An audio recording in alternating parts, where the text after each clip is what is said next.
One would be, if you generally, people would be tempted by this, generally, not always, during the nighttime hours, right?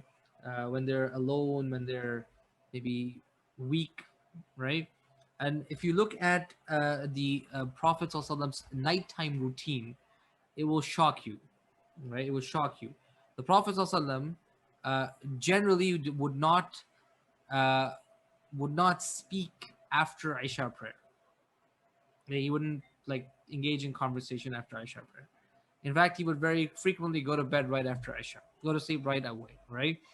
Um, the wisdom behind that is, like, he wants that, like, when you're emotionally and physically tired, you just go to sleep and recharge. And he would, as a habit, wake up for tahajjud.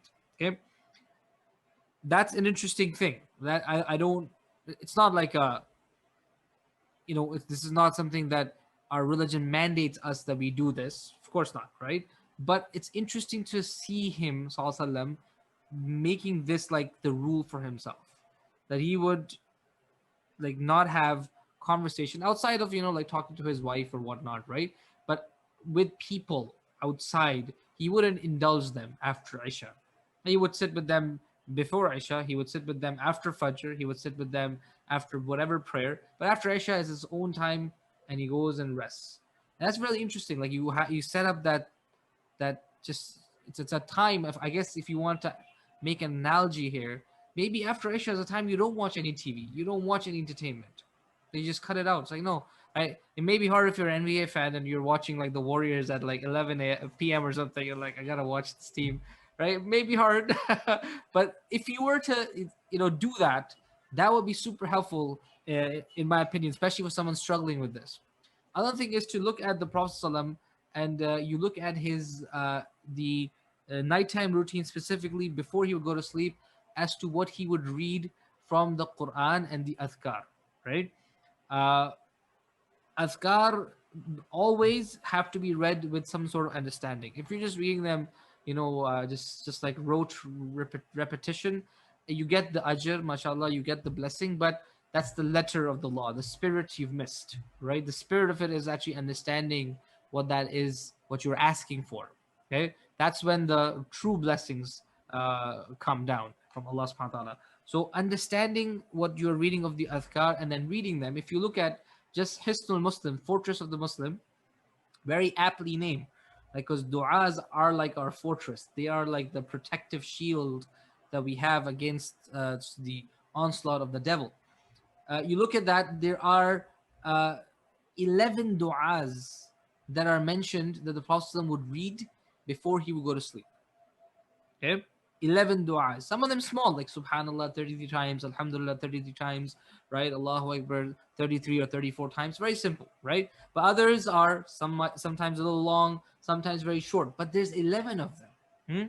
Then you look at the Prophet ﷺ would read Ayatul Kursi, and he would read the last three surahs of the Quran. Qul huwallahu ahad, Qul a'udhu birabbil falaq, Qul a'udhu birabbil nas, and he would read each of them three times. In fact, he would blow in his hand, and then he would, rub his hands all over his body, right, as a means of actually turning the words that we seek protection by into like physically like protecting yourself. This was something he would do.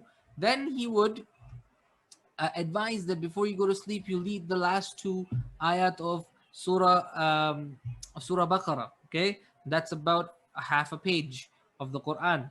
Then he would advise also you read Surah Kafirun. That's another surah that you add to that. And he would advise also read Surah Mulk. That's about 2.5 pages. Then he would also advise read Surah Sajda, Surah number 32, right? That's another 3 pages. You add all of that, that's almost 7 pages of the Quran that you're reading. 10 pages is half a juz, by the way. Okay?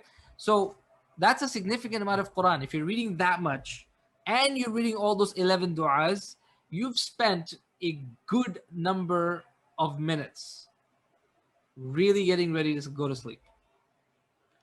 The chances of now you being tripped up by shaitan are much lower than if you were weak and browsing and scrolling, right? Way more vulnerable then than you are now, right? So this is a beautiful thing. It's right there. You can just Google Fortress of the Muslim. It's right there. It's all for free, right? And you can read that as well, inshallah. Last thing I'd say, number three, is uh, with regards to our company that we keep. As you mentioned, having friends that are good friends, etc. That's very, very critical. Um, if your company, if the people you hang out with, they for them pornography is like having a cup of coffee in the morning. Okay, you don't want to be hanging out with people like that. That you don't want to do that to your soul. Okay, uh, you need to have some relationship with the masjid. Okay, this is critical, right? This is for both our brothers and sisters. Sisters, don't think like it's like not allowed for you to be in the masjid. It is just as virtuous for you to be in the masjid as it is for a man. Those ahadith about the women praying at home have a specific understanding. The understanding is that there are situations where a woman is not able to come to the masjid. Like my wife cannot go for Isha because she has four kids screaming for her at night, asking her to put them to sleep. And if I volunteered, they were like, no, we don't want you, we want mom, right? So uh, there are circumstances that make it very difficult for women. So for her to feel like I'm missing out on the ajr of the masjid, the Prophet ﷺ has assured us she will not miss out on the ajr, right? Even when she's praying at home. That's like the context of those hadith. The sahabiyat of the Prophet ﷺ would pray Fajr and Isha in the masjid. They would be there regularly, right? So don't think that this is only for men.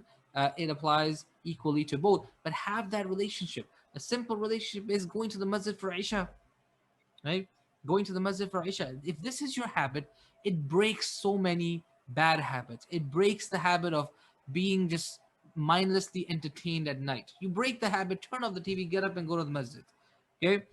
And it's refreshing, and you meet people, and there is blessings going and coming back. Itself, it's not a protection. A person might do that and then end up watching pornography, right? That's totally possible, right? But you put all these together, you make this a routine. You make your sleeping habit like the Prophet. You start to cut out stuff at night when you're vulnerable, right? Maybe you turn off your phone and put it away, right? Now you're talking. Now you're protected. Yeah, no, mashallah, that's a beautiful reminder, right? I mean,